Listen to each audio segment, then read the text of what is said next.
Hi, my name is 𝗶𝗶𝗀𝗀, and we're going to be talking about OBS. Now, there's two versions of it. There's OBS Studio and there is Streamlabs OBS. The reason why I recommend of using OBS Studio is because it uses less CPU, less RAM, and GPU resources. And what I'm going to be showing you on here, the same settings will apply on Streamlabs OBS. It's just a little bit of a different UI. The settings that we'll be showing you is the settings I personally use, and it helps out with my live stream and to make a better experience for the viewers. So hopefully that this will help you out for all the settings I'm about to show you. Check out Restream.io. It allows you to restream towards to multiple platforms all at once from your OBS or XSplit or whatever streaming platform you are using. You can stream towards to Twitch, Facebook, YouTube, etc. Now, why would you do this? You can get that extra exposure because such platforms are really hard to grow on and you can build an audience. Now, if we check over onto the Restream platform, you can see the entire list that will allow you to stream. And here at the bottom here are the premiums. So you can stream towards your personal profile on Facebook, Twitch, YouTube. You can even double the channels if you have multiple channels. If we go back towards our destinations here, you can toggle which ones you want to stream to all at the same time, and we can just with a simple of a switch. If we also click on the update titles, we can simultaneously change the channels of the title, description, and if we're playing a game, we can change through the pre-selected listings here, or we can go ahead and just type in whatever game that is not listed and it'll update it on those platforms. So give Restream.io a try here today for free. Let's go ahead and open up our OBS, and it will prompt up with this auto configuration wizard. Now, you can go ahead and prompt through this, but for me, I'm not going to go ahead and do that. I'm going to hit cancel. So I would like for you to go to speedtest.net and run a speed test to see what your upload speed is, not your download, but what your upload speed is. Because for good quality, especially on Twitch or whatever platform you're streaming on, you want to have 6 megabytes per upload, which will equal out to 6,000 bit rate. So every time someone says bit rate, when they say 6,000, it's 6 megabytes upload. If someone says, "Oh, I'm using 2,500," then that means that they have 2.5 megabits upload speed. So let's go ahead and go towards our settings here and go towards our stream. Now you can go ahead and connect your account, which is Stream, YouTube, Facebook, Restream, and so on and so forth. So go ahead and connect your account, and it will automatically pull your stream key for you. And we want to go down towards, instead of output mode, we want advanced. And click on the streaming tab and choose your encoder, 𝗶264, which will use your CPU.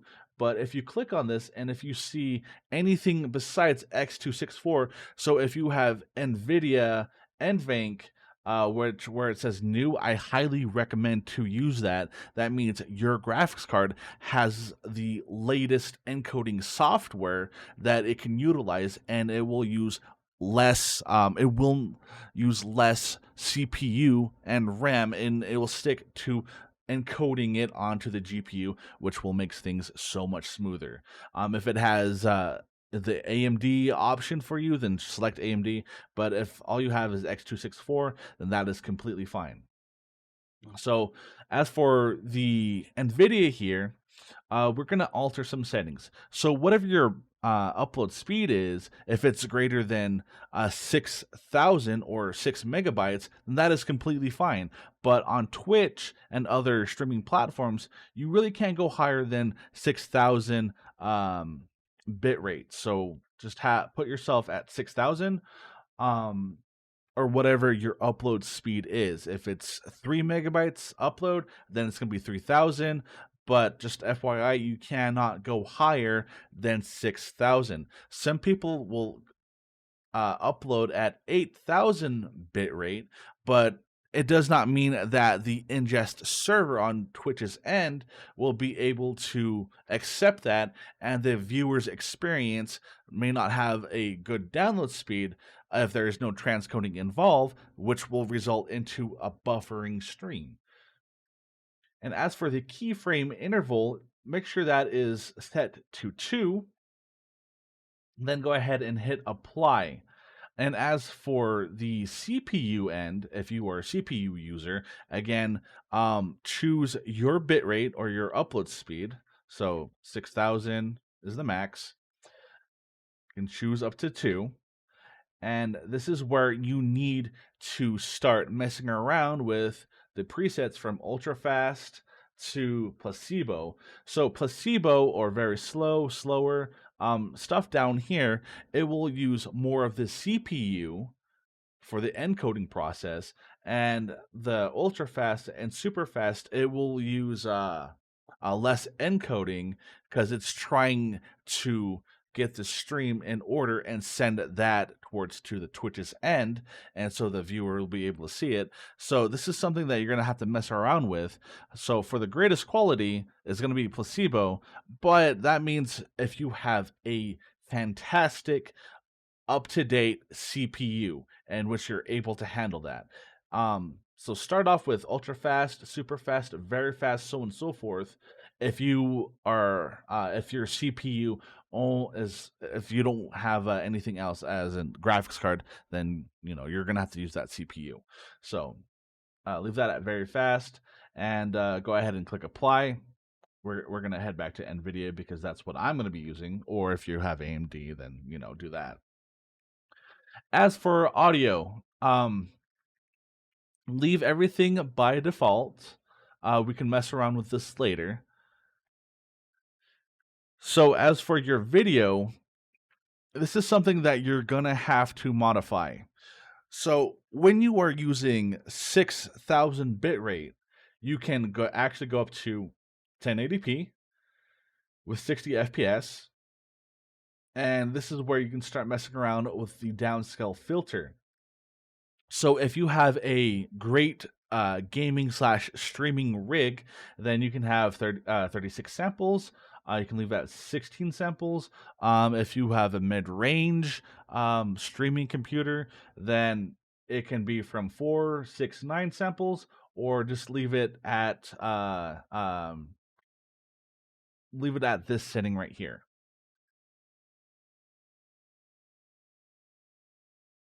As for advanced features, this is something that is not ever talked about. And if we scroll down, you will see network. Then you will also see where this box is not checked.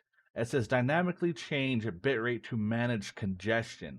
So let's say, for example, you have a sibling who hops on the internet and starts uploading videos to YouTube. And now that you're sharing that uploading connection, the stream will start to see buffering or pixelation. And if this is checked mark, this will allocate of what upload speed is available. And yes, on the viewer's end, it may be a little bit pixelated, but it's not buffering. That's the key here. So I strongly recommend make sure this is clicked or check marked. Let's go ahead and close out of this.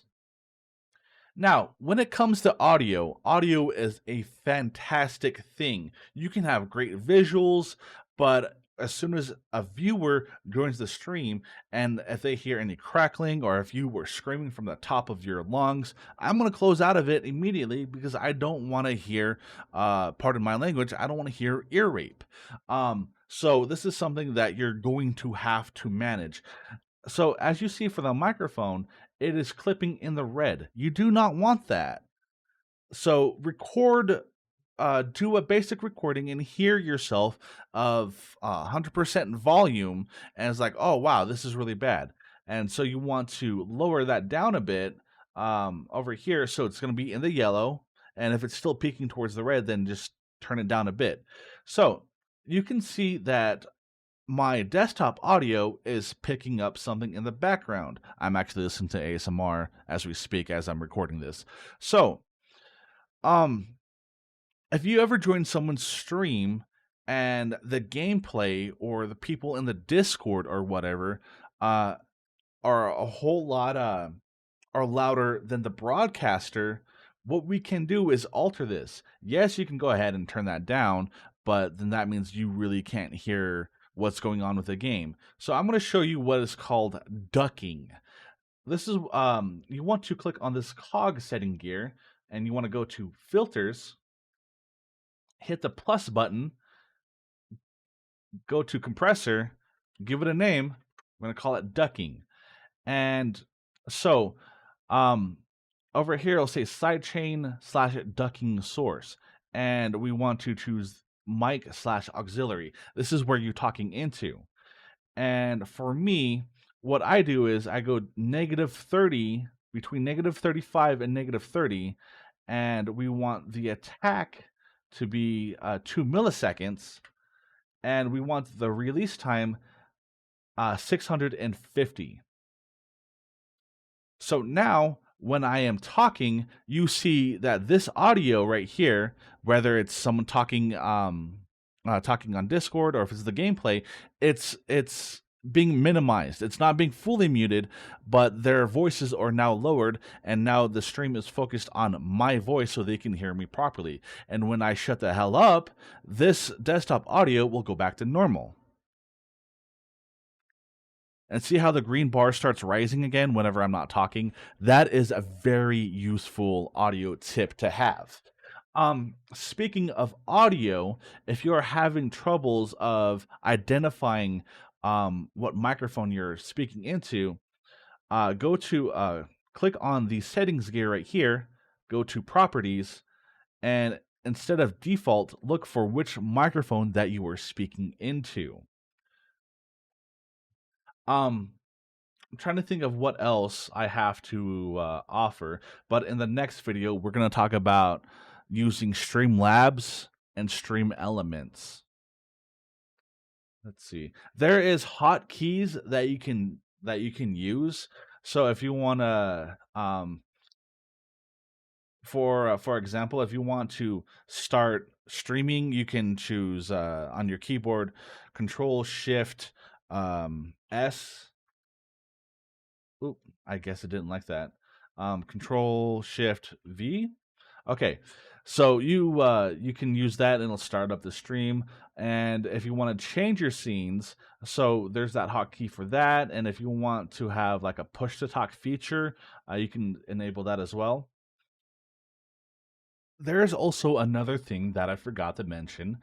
It is your stats. Now you can go towards your view and click on stats, or you can actually able to dock the stats, and you can dock it wherever you want. That's another great thing about OBS.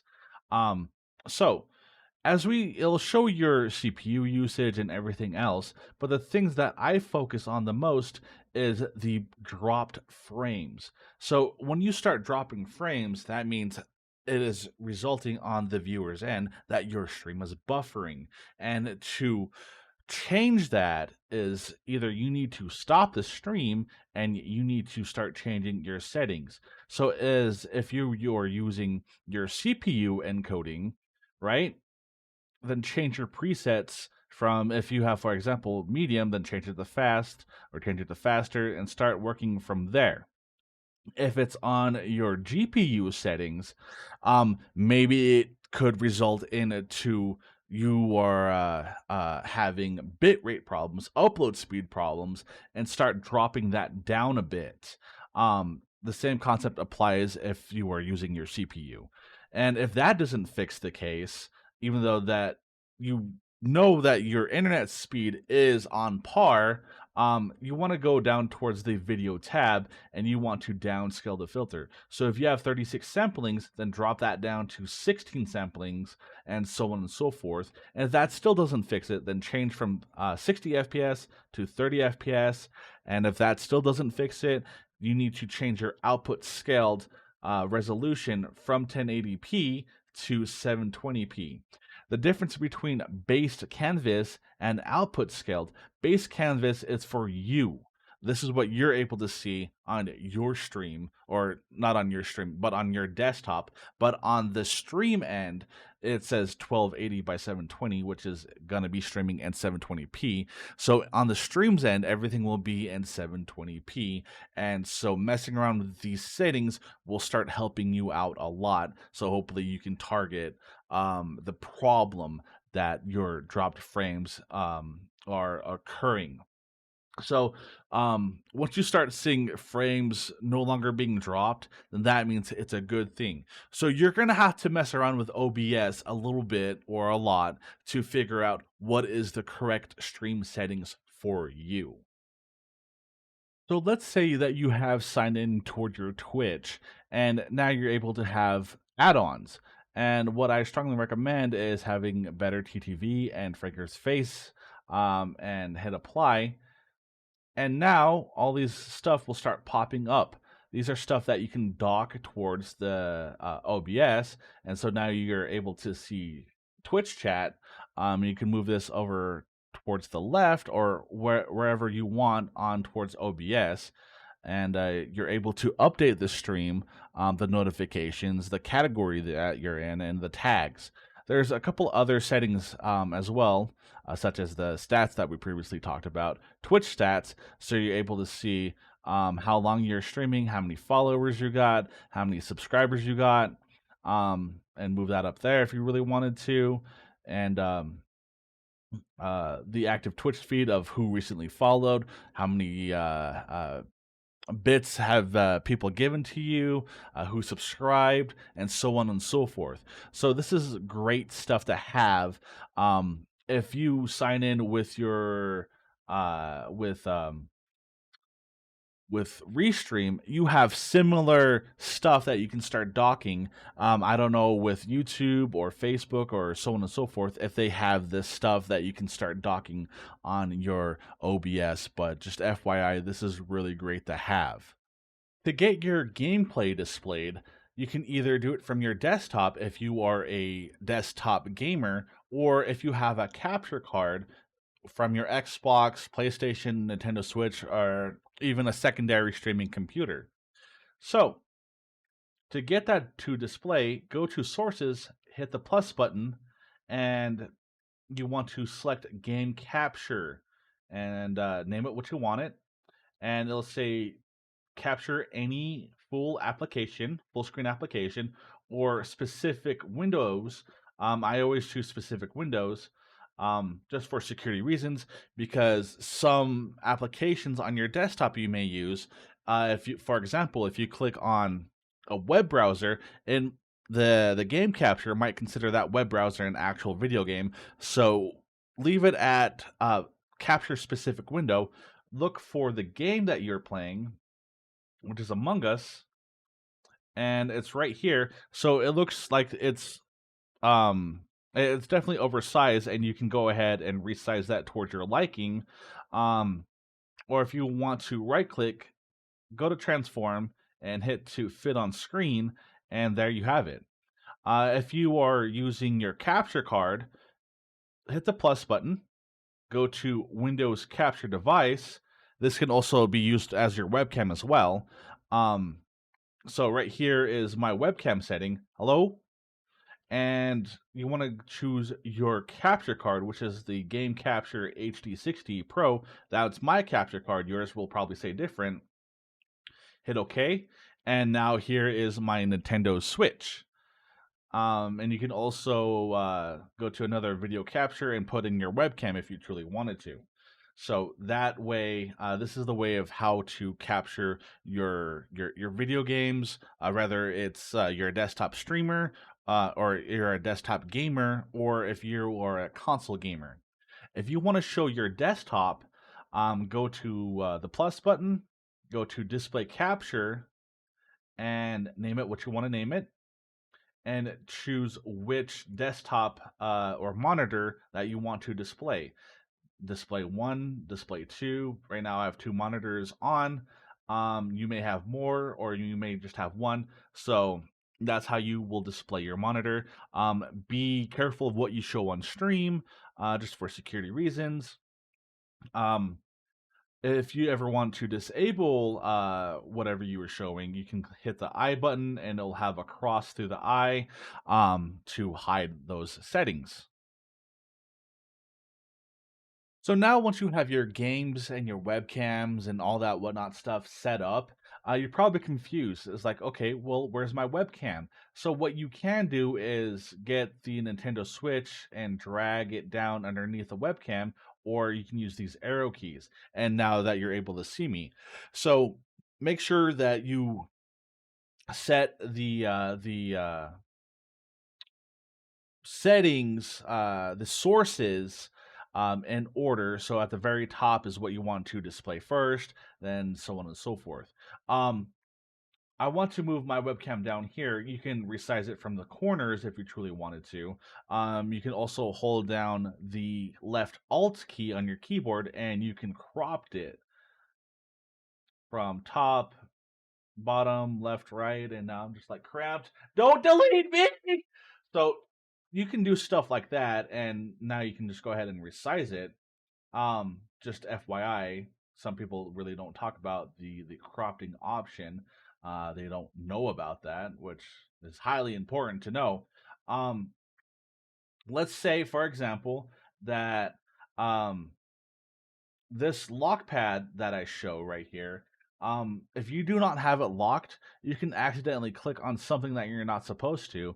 And so right here is the game capture if we were capturing something from the desktop and you accidentally moved it. So for example, we accidentally clicked on the wrong source and we moved that.